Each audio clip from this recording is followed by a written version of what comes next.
that Bush the First had a nickname, the Snatcher. Boo! Because he was capable, determined and willing to use the extradition treaties of the United States to kidnap judicially from around the world anybody that they wanted to bring to the United States for either political reasons, reasons of control of money, or technological reasons. That's, for example, Meng Wanzhou of Huawei, who's been judicially kidnapped in Canada in an attempt to extradite to the United States because Huawei has the technology that certain people in the United States want. After the World War in 1945, the great cultural artifacts, because of the horror of that World War, came into being. The United Nations, where relationships between states would be governed by laws, really important. And there was a forum wherein they could make discussion, and each would put forward their self-interest, and those self-interests could be negotiated and accommodated. Also came into being was that in 1948, the Universal Declaration of Human Rights, the chair of which was no less than Eleanor Roosevelt. Also came into being in 1958 were the Conventions of Asylum, where states agreed that those that are put upon and find succour or asylum would be given guarantees of passage and protection. It was ratified under the Australian authorship in the General Assembly in 1973. The Council of Europe came into being, which is solely concerns itself with the human rights, and human rights legislation is embedded in every nation in Europe that is a member of the Council of Europe. That's 44 nations. For some reason or other, in 2001, the United States Empire decided that those glorious cultural artifacts that were put together under the terrible experience of 80 million dead and most of the world destroyed in a world war, decided, for reasons we can't understand, they won't reveal, you can speculate on, that all of these artifacts of culture created in the 20th century had to be abandoned in the 21st century, and progressively they've done so with the United Nations ruled by laws which allows nations to put their self-interest forward and negotiate a solution.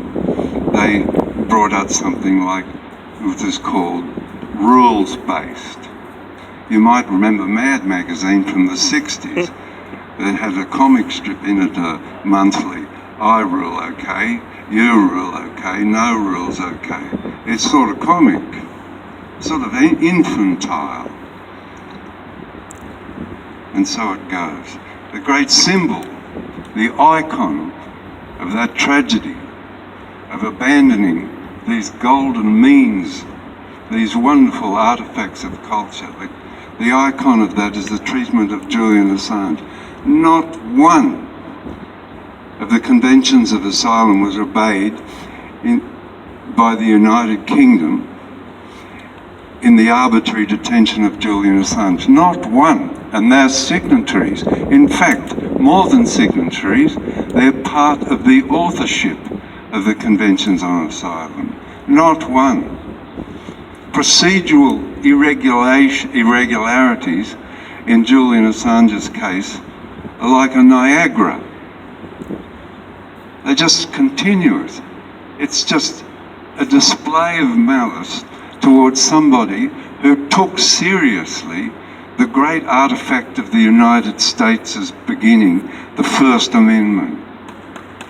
He took it seriously and brought to us the knowledge of how to understand, how to measure, and how to ask our governments what they're doing in our name, and not only that, how to intelligently participate in the creation of policies that suit us and make getting on with our neighbouring states easier and fruitful. Anyway, I've sort of come to the end now, but it's really important to keep in mind that ordinary things like the United Nations and the First Amendment, the Bill of Rights, the Universal Declaration of Human Rights, the Council of Europe, they're gold, and hanging on to them to ensure that states hang on to those means is iconographically, when Julian's free, gives us an opportunity to understand that it's our strength that brought about Julian's freedom, and similarly it'll be our strength that insists that those wonderful artifacts of the 20th century continue, modified of course in the times, but continued on into the 21st century. I thank you from the bottom of my heart for your reception, and we crack on. Yeah.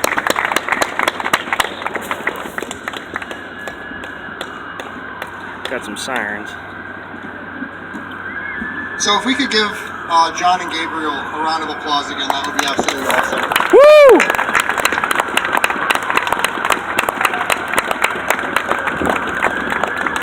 Free Julian Assange! What was the decision? No extradition! What was the decision? No extradition! So, my friends and I have set out on a journey that most people honestly don't even really realize that's happening, and that's the fight for Julian's freedom. It's carried me as far as to do a super awkward interview on Tucker Carlson. But I wanna talk a little bit about the people that helped bring all of this together. The Courage Foundation is absolutely amazing. Their support of journalists internationally is second to none. Rebecca Vincent for all of the shortcomings of NGOs and their funders with Reporters Without Borders has been working tirelessly to demand Julian's freedom. We recently had a dissent, whistleblower, and accountability festival over in the United Kingdom where they had, I think it was over 24 hours of guests and speakers and live whistleblowing taking place over in the UK. Names from someone as simple as people may recognize as Somerset Bean, all the way to the Daniel Ellsbergs and and a bunch of other people in the world. John Pilger, I apologize, gave a wonderful speech there. But there was also people whose names I don't recognize. There was a gentleman who simply was living in the United States post 9/11 that got targeted as a terrorist and had to flee the country. Stories like that are super impactful. Right now, though, this fight isn't just for Julian's freedom. He's not the only person in being prosecuted by the State Department for revealing factual and accurate information. My friends and I do a show that we call the Free Assange Vigil. Some may have seen it, some may have not. Every show we open with what we call the numbers. And it's going through the amount of days that have passed since significant events have happened in regards to whistleblowing and journalism. So let me get those pulled up here because I want to run them through here with you. Some of them are disturbing, some of them are hopeful, some of them just flat out don't make sense. So I'm going to read through these here. My numbers may not be completely accurate, but we try our absolute best to redo them about every 2 weeks just to make sure they're right. We have 3,839 days of illegal and arbitrary detention for Julian Assange. We have 802 days since the WikiLeaks founder was trafficked from the Ecuadorian embassy after being sold to the US and UK for a $4.2 billion loan to the Lenin Moreno's Ecuadorian government. We have 165 days since Vanessa Breitzer's January 6, 2021 ruling denying Julian Assange bail and forcing him to stay in prison after citing fairness to the United States, which came 2 days after that judge personally wrote in her declaration, "I order the release of Julian Paul Assange." Lil Wayne, though, right? Right. We have at this point, 1 day free, almost, for reality winner. I don't know if everyone knows who she is or what she does, but she was a whistleblower for the NSA that exposed the absolute incompetence of the intelligence community to the point that they couldn't even identify the source of an email. She has spent the last, 1,464 days in federal incarceration. But I am happy to announce, just as Gabriel did, that today is the first day that she is being moved to a halfway house in preparation for her November 3rd, 2021 release. November 23rd, 2021 release. Cross our fingers. We have 1,394 days of inhumane detention for the unproven alleged Vault 7 whistleblower Joshua Schultz. Dude, that's a big one. At least 973 of those days have been sent under special administrative measures. I don't know if everyone here is intimately aware of what special administrative measures are or the effects that they have on people, but it's these programs that are the explicit reason why the UK refused to extradite Julian.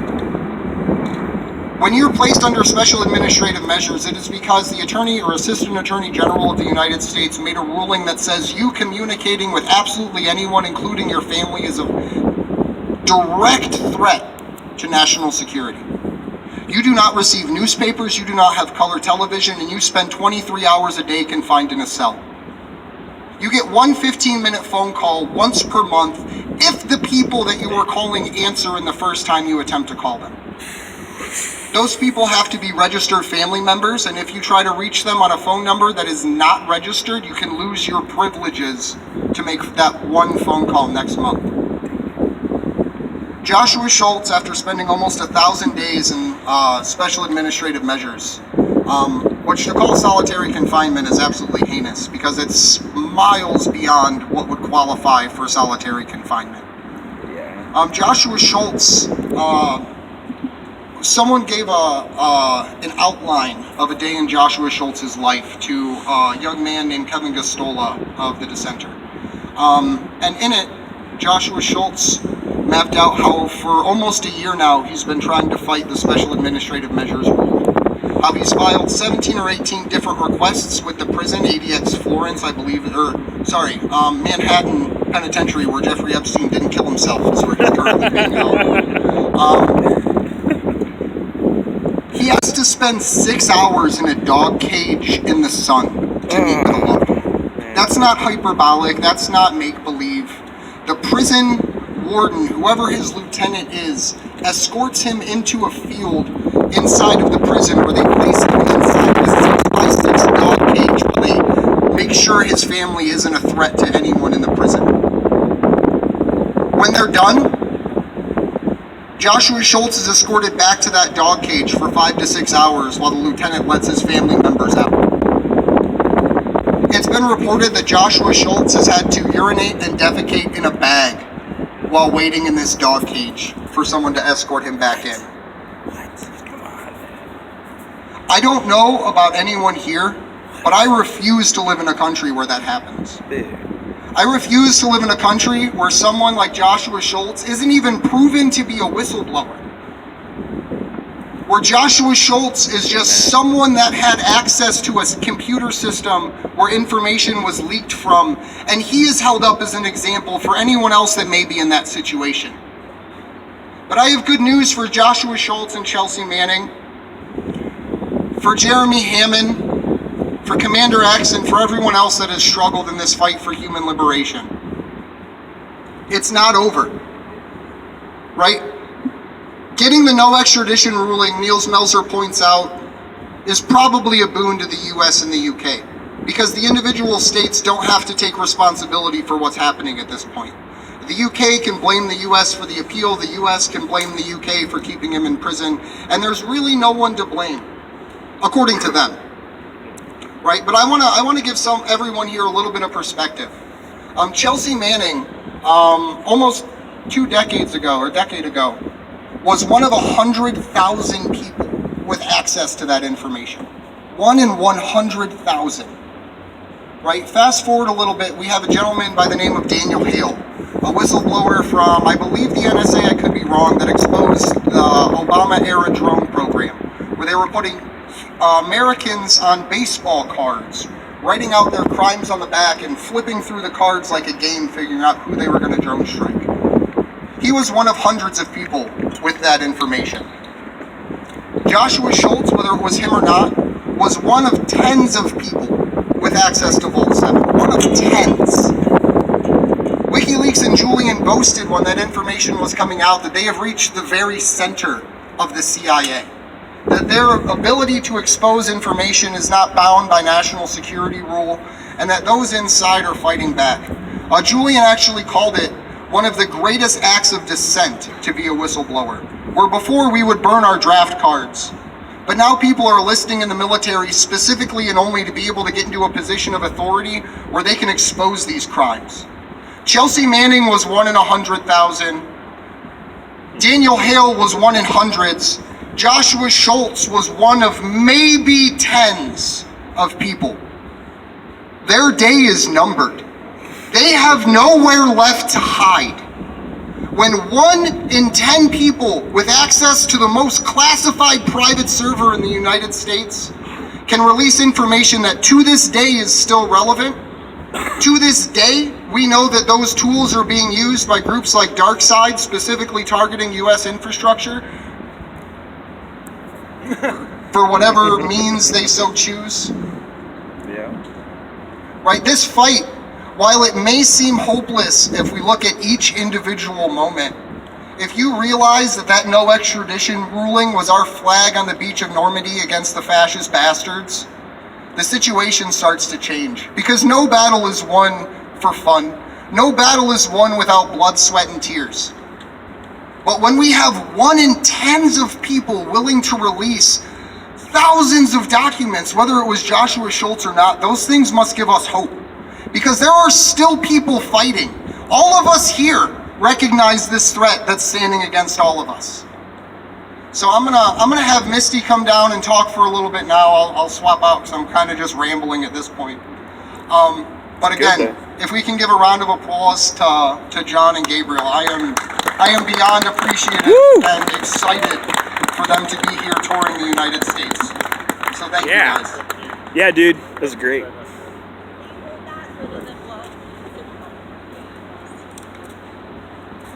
Hey guys!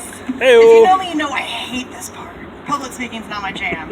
But I just wanted to say, first of all, thank you to John and Gabriel for coming.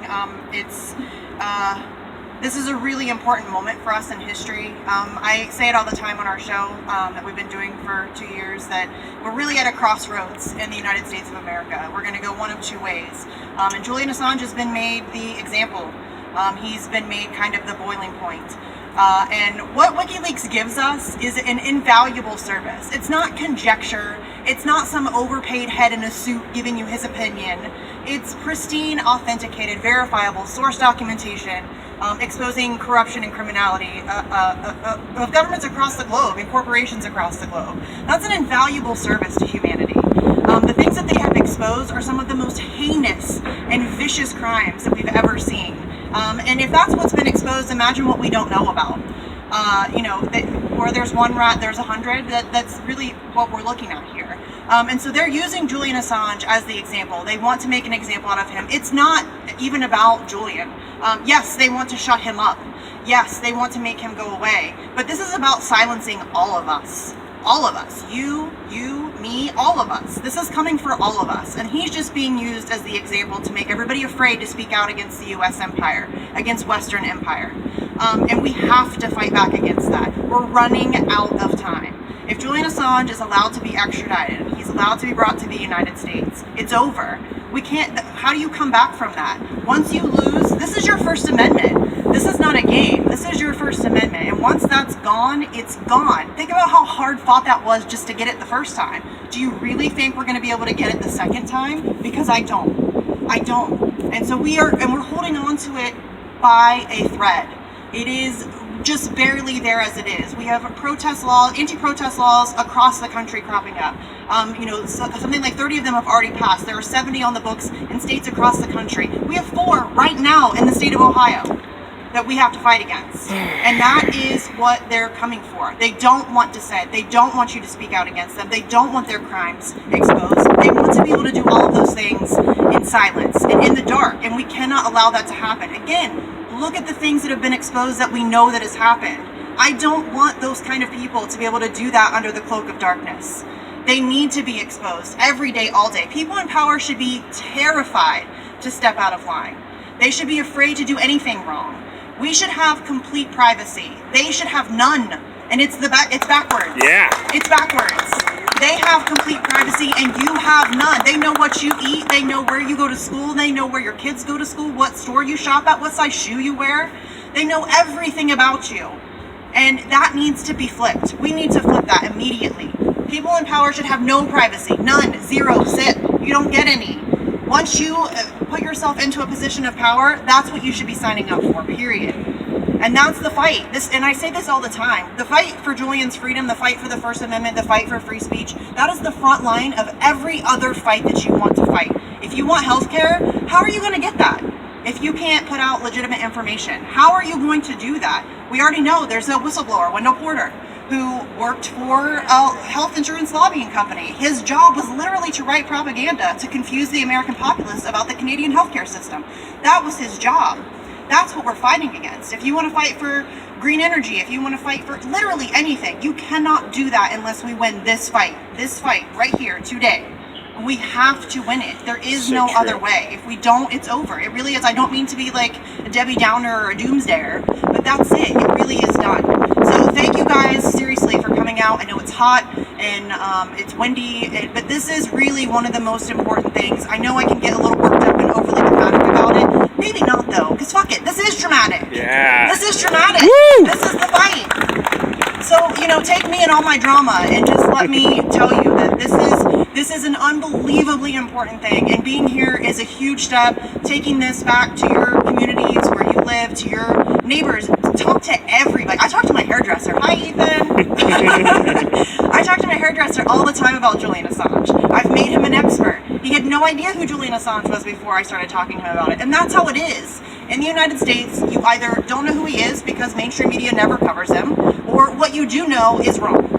And that's the fight. We have to get out there. We have to educate people. Once people are exposed to the truth, look at Nils Melzer. Nils Melzer bought into the bullshit. He bought into the propaganda. He didn't want to take a look at the Julian Assange case.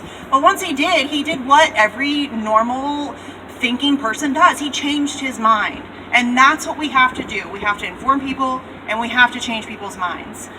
So thank you again to the Shiptons for coming all the way to Ohio. OH! Hi-oh! For not letting me down there. We got you.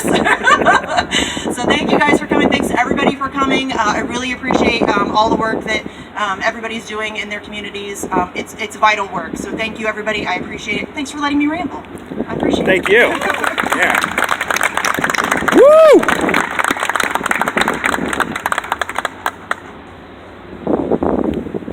So we have another very special person here with us. Her name is Taylor Hudak. She is a dear friend of mine. She is someone that I met actually through the Anonymous Bites Back podcast over 2 years ago. She was a college student at Kent State at the time, covering Julian fervently, furiously, and with extreme dedication on Kent's news stations. Our efforts together, we started Action for Assange, along with one of our friends, Steve Poikinen, and a casualty of the information war, Christy Golf. About 6 or so months into that journey, Misty joined us, and I could not be more appreciative of that. But Taylor actually stepped out of doing our live streams and into a legitimate career in journalism, which I am ecstatic for. She's a reporter with Activism Munich. I probably butchered it. Munich, one of the two. And she has helped to radicalize Germany. Most people don't really know it, and you can't really see it from here in the U.S.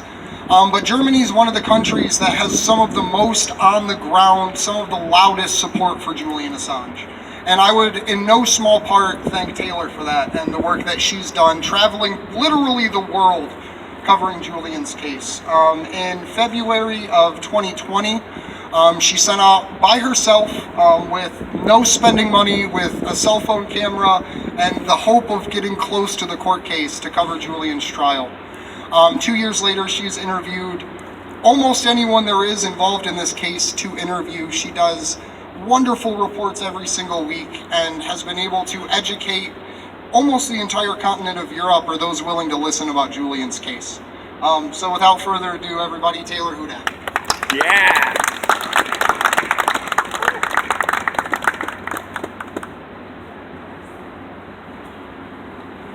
All right, Andrew, I want to thank you for that introduction, and I also want to thank the Shiptons for being here. John Shipton, it is good to see you again, and Gabriel, thank you for also being here, and a big thank you to Action for Assange for hosting this event. Woo!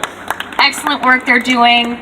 Live streams every single week for hours covering this case and speaking about the importance of this case. It's also something that obviously is very important to me, and I spent quite a bit of time covering it.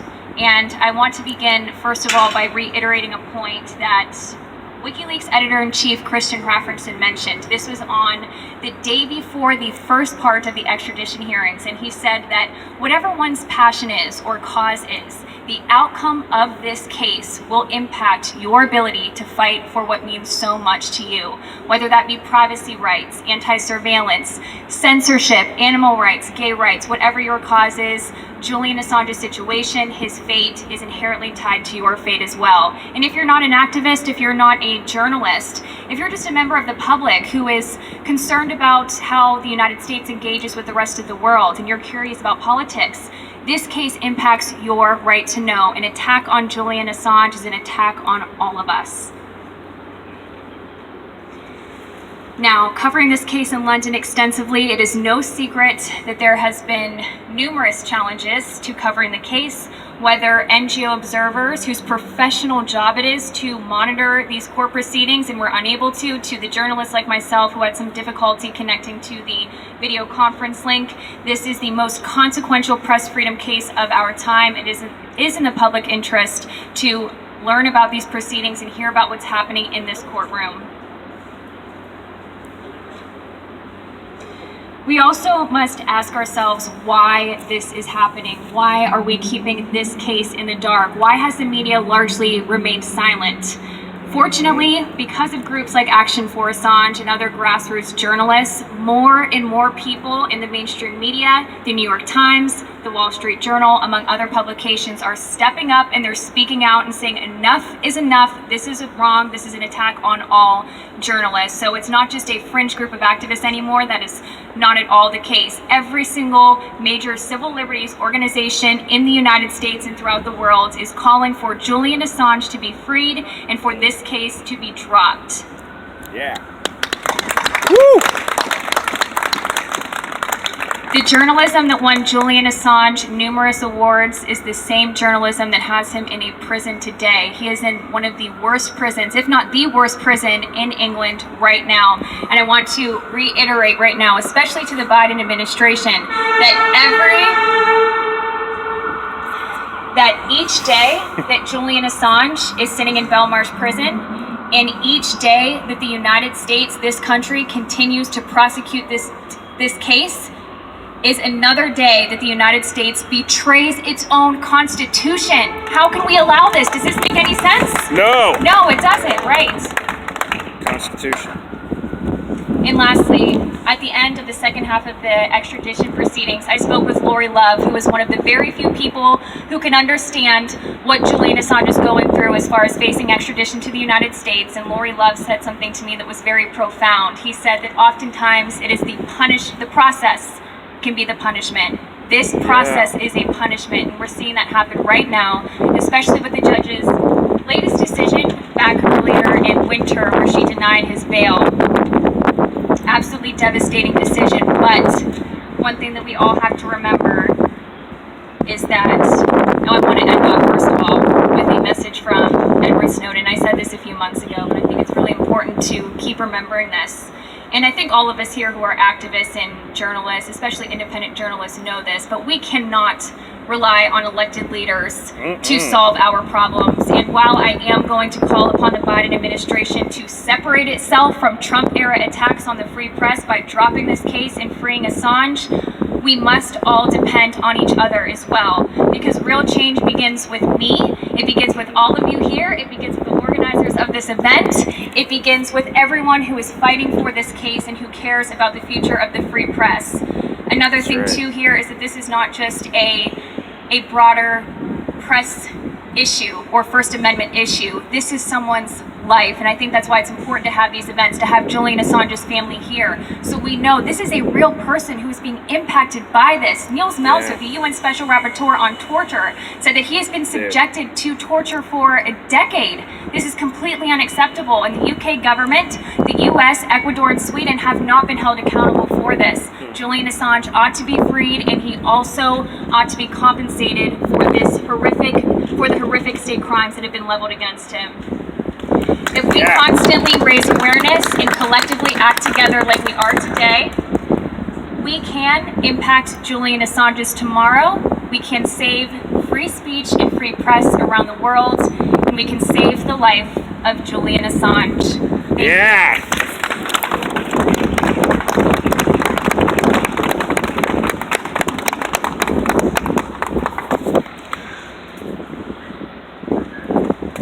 So there's 4 very special individuals in the back.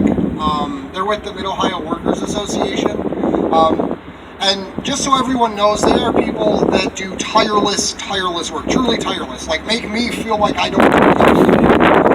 They are the people that go around and literally knock on doors to make sure the members of this community have access to utilities, can pay their rent, and can eat.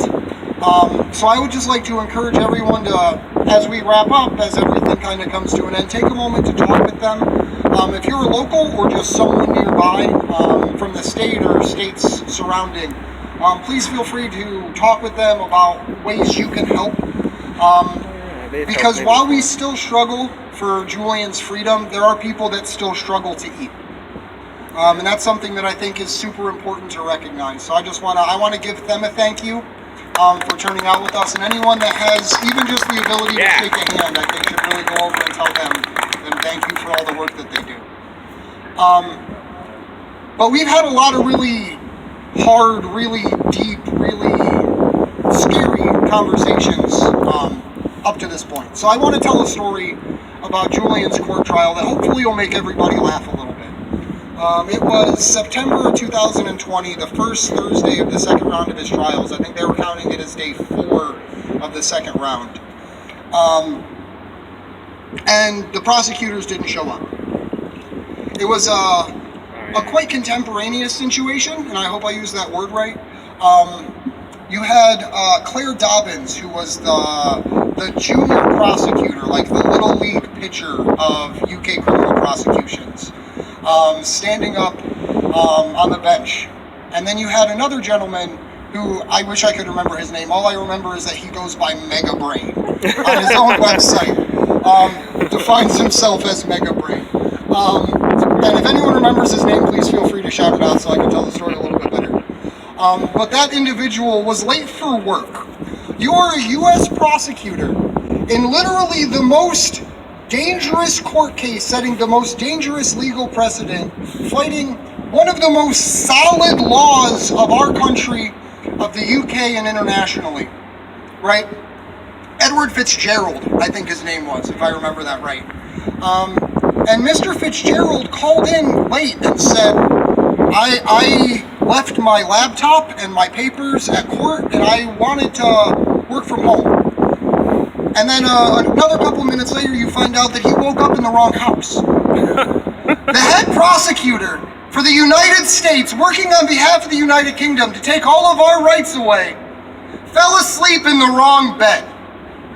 And I don't know about you guys, but the only time I've woken up not knowing where I was is if I had a little too much fun the night before. Yeah. So he calls in and he says, my laptop charger's there, all of my legal papers are sitting on my desk, but I had planned on doing everything from home today. Obvious lie, right? They're frantic, his laptop dies and he's unable to connect to court. He calls in on another phone and says, hey, I'm still having trouble, I might be able to do it from this phone, but I don't know if I'll be able to. Like, I'm gonna try, but this phone only has like 5% battery, I don't know if I can make it through the whole court proceeding.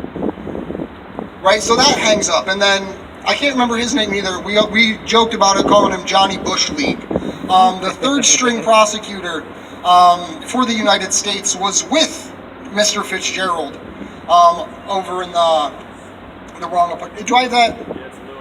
Lewis. Lewis. Yes, prosecutor. Yeah, Fitzgerald was the QC defending Julian. I apologize. Prosecutor Lewis woke up. Mega Brain woke up in the wrong house, right? So after forgetting his laptop, forgetting his charger, not having his phone charged at all, leaving all of his privileged legal papers sitting on his desk in the courtroom, visible from the camera that the reporters were watching through, right? And in a frantic frenzy, court kind of gets delayed 15, 20 minutes, and we're all kind of just waiting.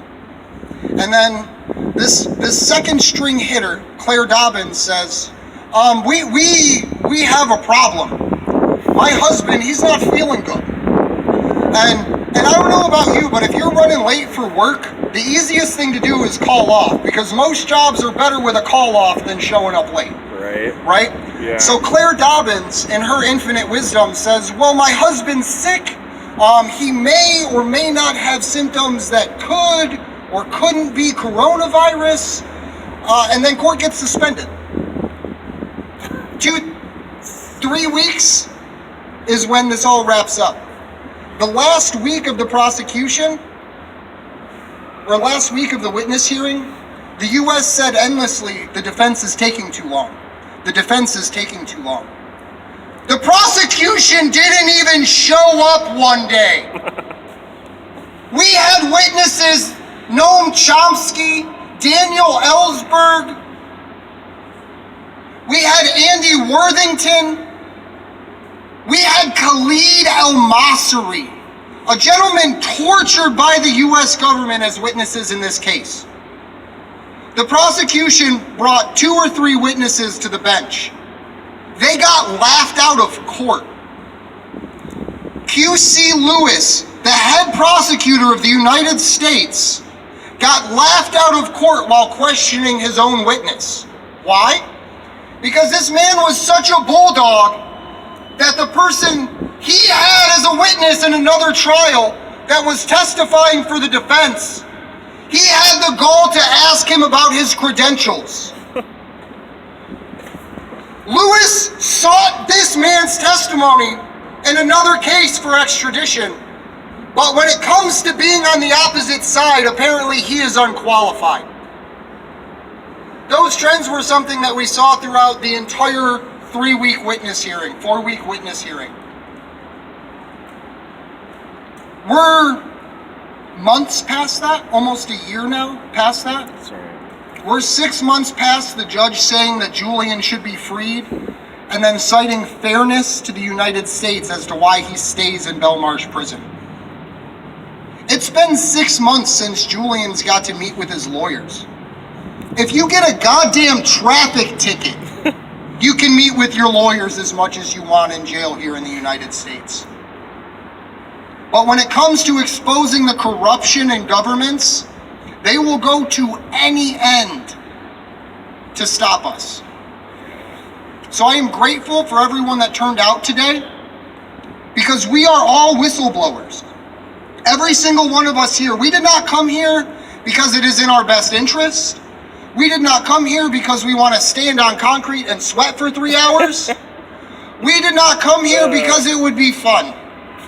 We're here because there is a very real problem. I sent an email to every one of those motherfuckers that take our money and pretend to represent us, asking them to come here today to either speak or simply listen. I would like a show of hands. Who here works inside of this building that we're standing outside of right now? Look around. We have no political party left. We have no one that represents us left. We represent us. And it is about damn time that we stand up to take these streets back before they take us out of our homes. Because whether you're someone that's fighting for racial liberation, whether you're someone that's fighting for gun rights, whether you're someone that's fighting to expose corruption, or to be able to attend a church gathering. All of those things fall under the First Amendment. Yeah. There is not a single thing we do in our daily lives, including simply driving to the store, that isn't an expression of ourselves. Because we are facing a government that will tell us what we can eat, when we can eat, where we can work, what we can do, and when we can leave our homes. Here in Ohio, we have a certain level of privilege that other states don't. I have friends in California that aren't allowed to leave their house. I have friends in the United Kingdom that get chased by police officers for continuing the same protests that they've done for over 5 years. Yep. We are at a time of global turmoil, but the solutions are local. It's building systems where if you have a local whistleblower, the CIA can't come in and find them. It's getting city councils on board to build municipal broadband programs that can stop people from collecting your information. It's about demanding from social media companies and tech giants that our devices become the keys to their platform. So when the CIA, FBI, NSA, or whatever agency they wants to come and look at your information, they have to get a real fucking warrant to do it. Yeah. The fight to free Julian Assange is not just the fight for our liberties. It is the fight to end the Espionage Act. It is the fight to end the Computer Fraud and Abuse Act. It is the fight to end the Patriot Act. Basic things that have been taken from us. Yeah. So thank you for everyone that has turned out. Thank you for everyone acting. I actually have a really good friend here, Krish Mohan, stand-up comedian, political commentary, journalist. I actually met him in Columbus 4 years ago for the first time alongside Lee Camp and Tim Black at a stand-up show. So I am super excited to pass the mic over to him. Yeah, dude.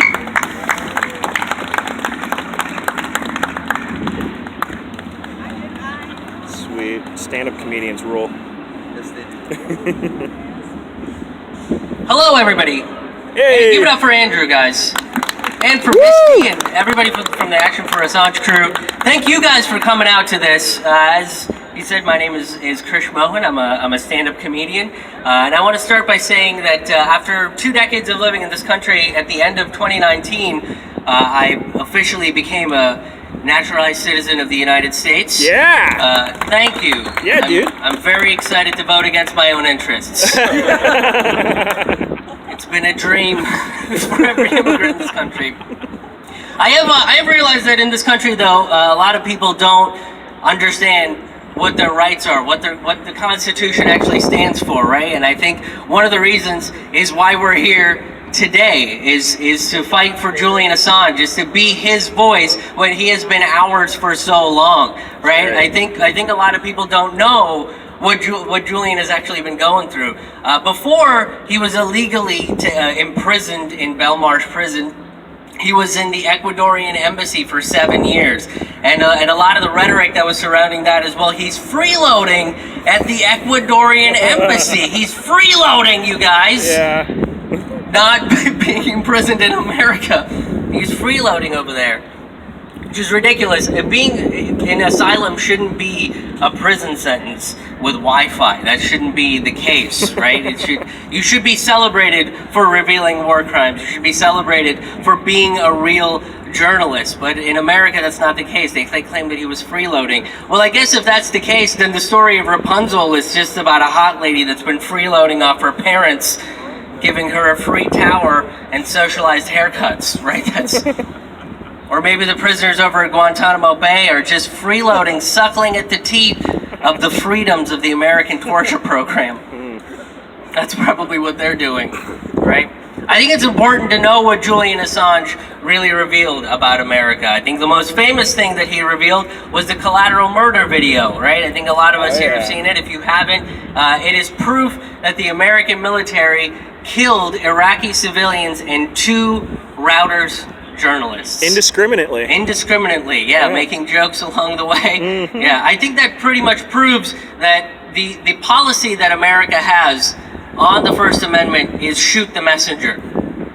Quite literally, that is the policy that we have in America. I don't think Americans really understand what journalism is. We have a very odd relationship with journalism in this country, right? To most Americans, I think journalism is two pundits on the opposite side of the screen screaming at each other about, I don't know, whatever topic you want to choose, and Tucker Carlson desperately trying to gain control of his show again and hoping nobody drops the N-bomb, right? Like, fingers crossed. It's either that or they scream about Russia for about 3.5 hours. Russia, day in and day out. And that's what American journalism is supposed to be. But it's not. Real journalism, true journalism, is about fighting back against power. It's about telling the truth, about holding people in a position of power far more accountable than corporate journalism ever would. And that's what Julian Assange did. The collateral murder video is proof of that. And where does that put him? That puts him in prison. Not one person from the collateral murder video is in prison. One of the other things that he revealed was about Vault 7. The Vault 7 leaks pretty much revealed that the CIA is spying on us using smart technology, phones, cars, televisions, which means that Mike Pompeo, the former director of the CIA and America's deadliest Care Bear, that's what he looks like. He does. Yeah. Care Bear stare. That means that the CIA and Mike Pompeo pretty much watched everybody here masturbate. That's what that means. And don't pretend like people here don't use their phones to masturbate. We are in front of the state capitol. There is someone in there masturbating on their phone right now. Guaranteed. There might be some of us out here doing that too. I would like to say that's the cost of freedom, is sometimes that happens. That's what that means, man. See, I do love, but again, for revealing Vault 7, Julian Assange is in prison. Meanwhile, Mike Pompeo gets to live free, terrorizing the Smurfs and pretty much everybody that's vaguely brown. That's his job. And he gets to continue doing that. Pompeo has called Julian Assange and WikiLeaks a hostile, non